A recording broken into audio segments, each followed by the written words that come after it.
Hello, everyone, and welcome to the Concession Stand here on the KB Radio Network. I am your host, Kevin Reed, and welcome to the review of the Netflix action thriller Man on Fire, the new television series that consists of 7 episodes. And yes, it is an adaptation of the 1980 novel by A.J. Quinnell, and it stars Yahya Abdul-Mateen II as a special forces mercenary suffering from PTSD from his dark past and seeking revenge. This, as I said, is another adaptation. I think there are like 5 different adaptations of Man on Fire. The most popular one that everybody knows is the Tony Scott directed Denzel Washington starring action film from 2004. I believe that's when that film came out.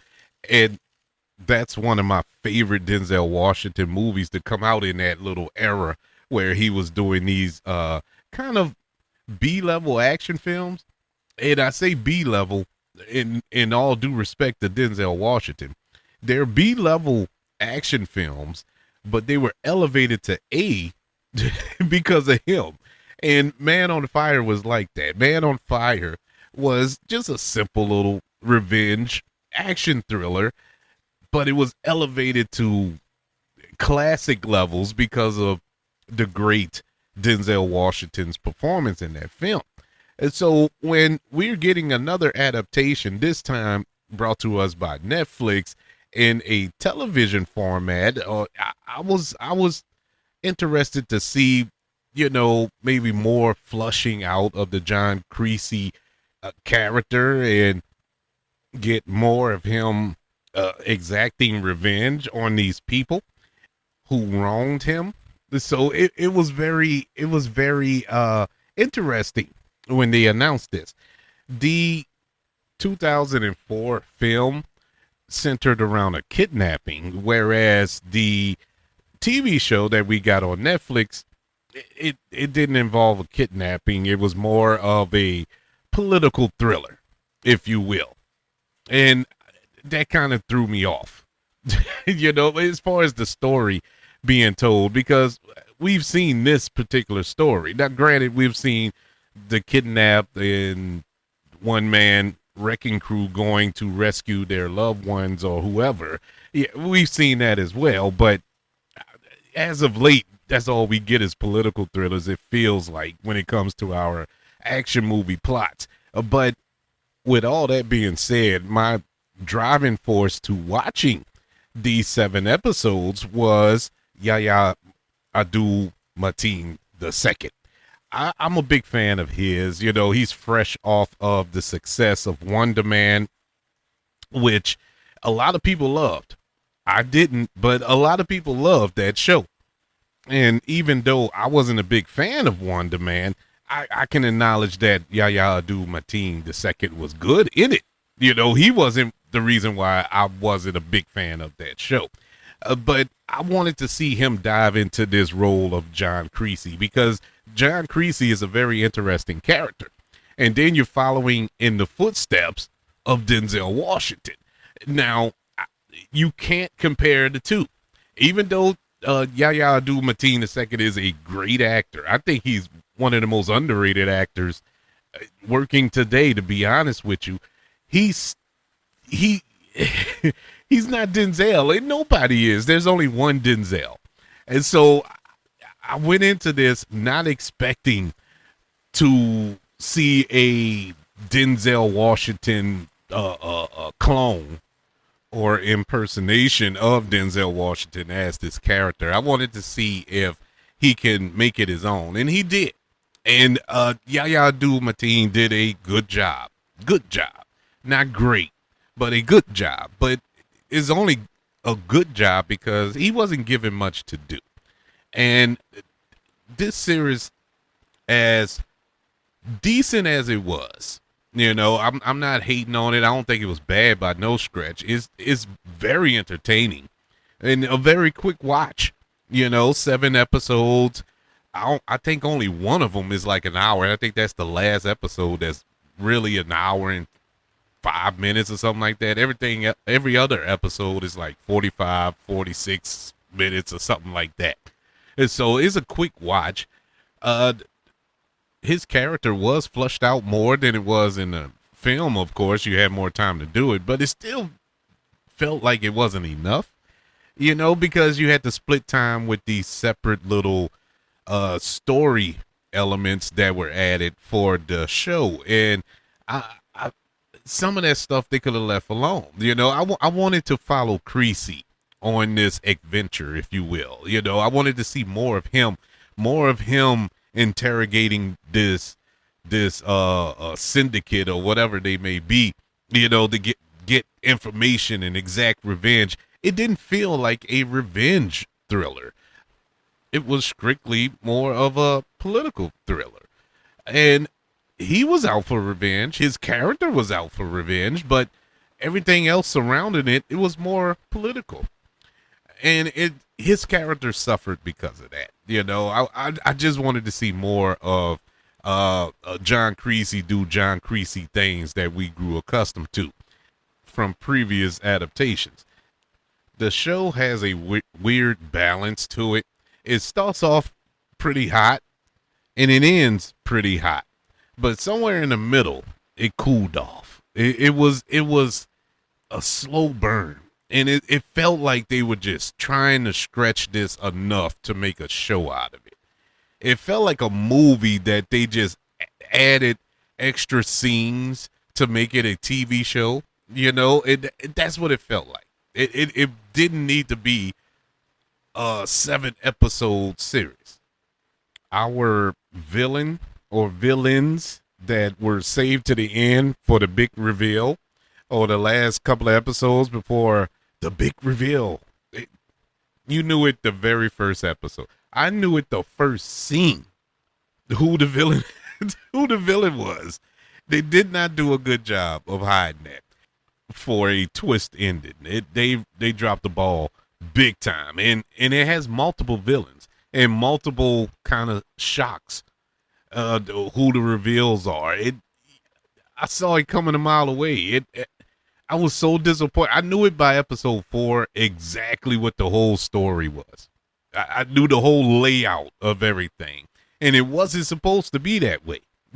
You're supposed to discover as John Creasy is discovering, and unfortunately, with the script and the way the show was directed and structured, everything was revealed very, very early. And that's where I talk about when I say that the characters suffer, because you as an audience, you figured it out, but you have to sit there and watch 2 or 3 more episodes where our hero, our protagonist, is struggling to get the answers, and you already know, and it makes him feel like he's a idiot. Oh, you hadn't figured it out by now? That's the way I was sitting there watching it. I'm like, man, he can't figure this out. He's supposed to be this special forces intelligent agent. I mean, he's supposed to be like the Ethan Hunt of this universe or whatever. He's supposed to be like the creme de la creme of special forces officers, and he couldn't figure this out. And I'm just a lowly nobody who who can figure this stuff out. It was just a simple story that anybody can figure out very, very early. And, sometimes that's good. Sometimes you want to sit down and just watch something. You don't want to think. Sometimes you just want to sit down and enjoy your show, and that's fine. I'm the same way. Sometimes I just want to sit down and watch. I don't want to do homework and think and try to construct things and all this here. I want to be entertained. And so in that sense, Man on Fire would probably be perfect because it's not hard to follow.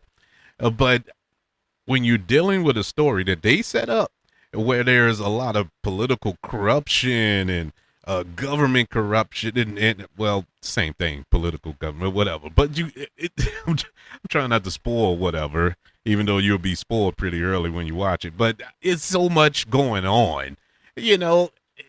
It's not that type of show. At least that's not how they set it up to be. They set it up to be this complex, super political thriller, and trying to disguise it as an action film or an action show.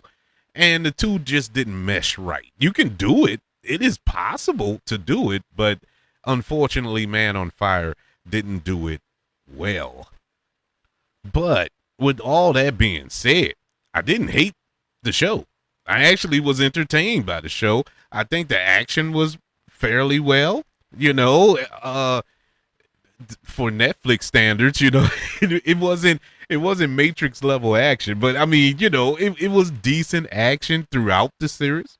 Yahya Abdul-Mateen II gave a really good performance. The supporting cast was really good. There weren't any bad performances by anybody that comes to mind. I think everybody was properly cast in this show and did their part and did it well, you know, did the best they could with the material they were given.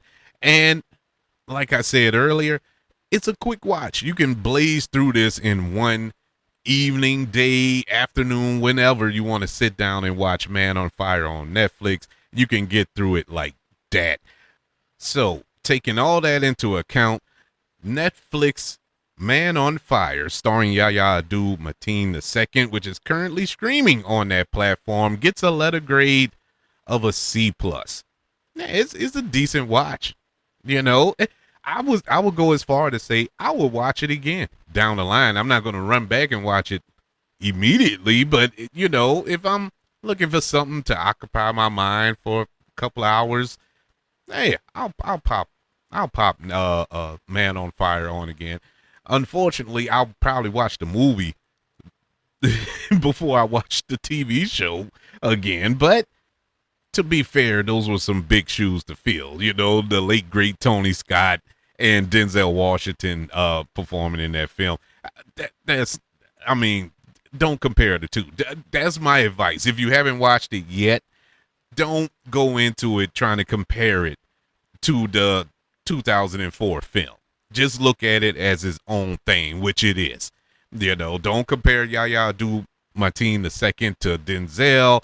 Don't compare the direction to Tony Scott. Don't do all that. Just look at it as it is, and you'll enjoy it even better. What are your thoughts? If you did see it, what did you like Man on Fire on Netflix? Let me know. Email the show, kbradiopodcast@gmail.com. You can also let me know on all social media platforms. Just search for the KB Radio Network. Don't forget about YouTube. Subscribe to the KB Radio Network channel and like this video if you don't mind. Don't forget about the 5 stars, the reviews, and sharing this show if you're listening on Apple Podcasts, Spotify, iHeartRadio, wherever you are currently listening to the concession stand here on the KB Radio Network. Everybody, thank you for joining me for this review of Man on Fire, currently on Netflix. I want you all to know that I love you, continue to love everyone, and until we speak again, you all be blessed.